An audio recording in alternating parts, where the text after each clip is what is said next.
अस्सलाम वालेकुम वरहमतुल्लाहि वबरकातुहू। नाजरीन, आज हम गोंदल साहब जो बहुत ही मशहूर शख्सियत हैं और जनाब आसिफ जंजुआ साहब, अफजल गोंदल साहब से पहले बात करेंगे। जी अस्सलाम वालेकुम। जी वालेकुम अस्सलाम जी रहमतुल्लाह। गोंदल भाई, माशाल्लाह आप बहुत ज़्यादा तजर्बा रखते हैं एग्रीकल्चर में, तो पाकिस्तान और आज़ाद कश्मीर के लोगों को एग्रीकल्चर के बारे में क्या बताना पसंद करेंगे? बिस्मिल्लाहिर्रहमानिर्रहीम।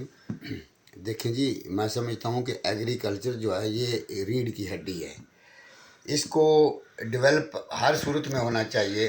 हम लोगों की जो है वो बैड लक है कि हम इसके ऊपर पूरी तवज्जो नहीं दे रहे और हमारा एग्रीकल्चर जो है वो बहुत पीछे जा रहा है। मैं समझता हूँ कि जिन लोगों के पास कुछ ज़मीन का हिस्सा है या ज़मीन है, उनको एनिमल, गाय भैंसें, इवन के भेड़ बकरियाँ और मुर्गियाँ पालनी चाहिए। इससे फ़ायदा ये होगा कि खालिस दूध आपको मिल सकता है। और अगर थोड़ी ज़मीन है तो उसमें गंदम बीजें और वो आपको जो घर का आटा है वो मिल सकता है।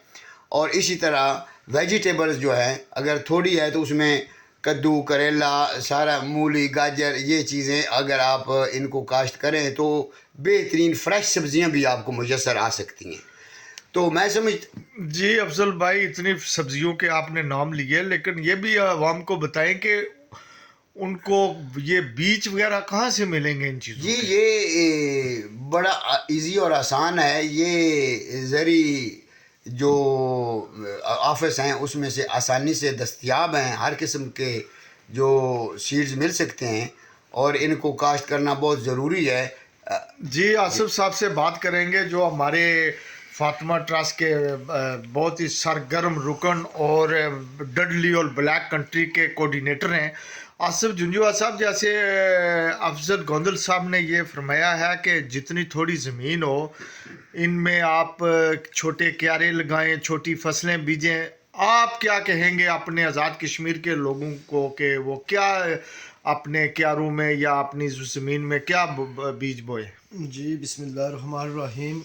सब सुनने और देखने वालों को अस्सलाम वालेकुम। वालेकुम सबसे सलाम। पहले अब तर्जुमान आबिद जंजुआ साहब जिहड़े फातिमा ट्रस्ट ने, तुसां बहुत बहुत शुक्रिया कि तुसां टाइम कड्ढी ते आए हो भाई अफजल कोल कोई तजर्बा हासिल करने आस्तै। ते भाई अफजल साहब ज़मींदार इन पिच्छे पाकिस्तान विच, ते साढ़ा मशवरा इ'यै है सारें की कि जिन्हों कोल थोड़ी बहुती ज़मीन है उसने विच क्यारे लाओ, उसने भिंडियाँ उगाओ, थूम उगाओ, धनिया उगाओ, ताकि एक तो माशरे की धूड़ धप्पा भी ख़त्म होऐ, तो दूआ नंबर तुसें कि घरै च फ्रैश सब्जियां लब्भन। तुस म्हल्ले च एक दूए दी मदद करो, उन्होंने सब्जियां गी देई ते खाओ पियो, ते खूबसूरती दे बिच भी इजाफा होना, जेह्ड़ा ना गंदगी भी ख़त्म होनी। क्यारे श्यारे लाओ ते लेकिन बात करेंगे अफजल गोंदल साहब से कि हमारे मुल्क में एक मच्छर का भी बहुत बड़ा मसला है, तो सब्जियां और ये सब कुछ लगाएंगे तो क्या मच्छर ज़्यादा नहीं पैदा होना शुरू हो जाएंगे? जनाब, मैं एक बार फिर शुक्रिया अदा करता हूँ तर्जमान फातिमा ट्रस्ट के आबिद जंजुआ साहब। ये हमारा गाय बगाए इंटरव्यू करते रहते हैं। हमारा तो मैसेज यही है कि मच्छर और जो जो कीड़ा मकोड़े इनके तलफ़ के लिए अद्वियात बहुत ज़्यादा मार्केट में अवेलेबल है। अच्छा और ये चीज़ें तभी बंदा कर सकता है जब उसको थोड़ी बहुत सूझबूझ हो। जी। सब्जियां उगानी चाहिए, उसके ऊपर दवा अद्वियात का थोड़ा इस्तेमाल करना चाहिए, क्योंकि उसमें जरखेज़ी आती है। सब्जी अद्वियात से जरखेज़ी भी आती है ज़मीन में।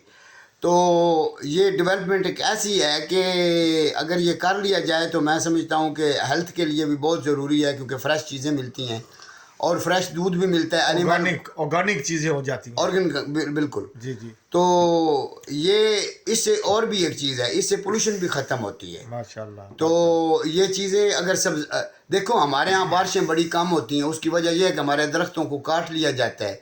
हमारे जितने जंगल हैं उनको काटते हैं और कोई और दरख्त तो लगाता नहीं है। तो ये बड़ी वजह है कि हमारे पानी जो है, बारिशें नहीं होती, हरियाली नहीं है और हर किस्म का गर्दो गुबार और धूल और बीमारियाँ जन्म लेती हैं। तो मैं समझता हूँ कि लोगों को थोड़ा इस चीज़ पे गौर करना चाहिए और ये सीरियसली सोचना चाहिए कि हमारी जो हेल्थ है, हेल्थ सबसे बड़ी बंदे के पास जो है ना वो प्रॉपर्टी है।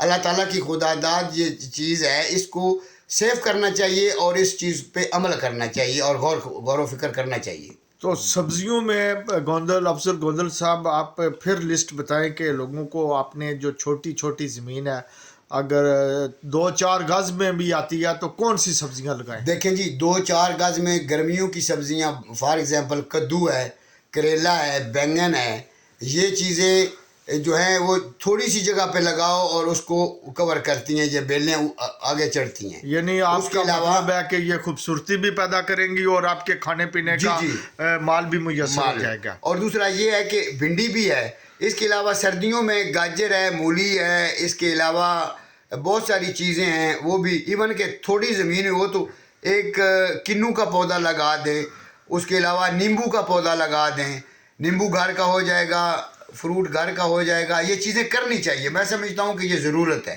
इससे तवज्जो हमारी हट गई है, हमारी ये बदकिस्मती है, ये इस दोबारा ज़रूरत है कि इसकी मरकूज़ कराई जाए तवज्जो और इसको अमल में लाया जाए। बहुत शुक्रिया, मेहरबानी अफजल गोंदल साहब। आखिरी सवाल करेंगे आसिफ जंजुआ साहब से। जी आसिफ जंजुआ साहब, जब भी हम पाकिस्तान या आज़ाद कश्मीर में दौरा करते हैं तो बहुत ज़्यादा गर्द व गुबार होता है, इसको कम करने के लिए आप आवाम को क्या मशवरा देंगे? जी, गर्द व गुबार को ख़त्म करने के लिए सबसे पहले तो दरख्त लगाने चाहिए। जगह जगह दरख्त लगेंगे। हमने माशाल्लाह फातिमा ट्रस्ट के प्लेटफार्म से दरख्त शुरू किए थे, महल्ले में भी, कोटली आज़ाद कश्मीर में और पंजाब में भी। तो मेरा मशवरा है सब लोगों को कि दरख्त लगाएं, जितने हो सकते हैं उतने लगाएं। एक आदमी अगर एक दरख्त भी लगाएगा तो पाकिस्तान की आबादी 22 करोड़ है, 22 करोड़ दरख्त लग जाएंगे।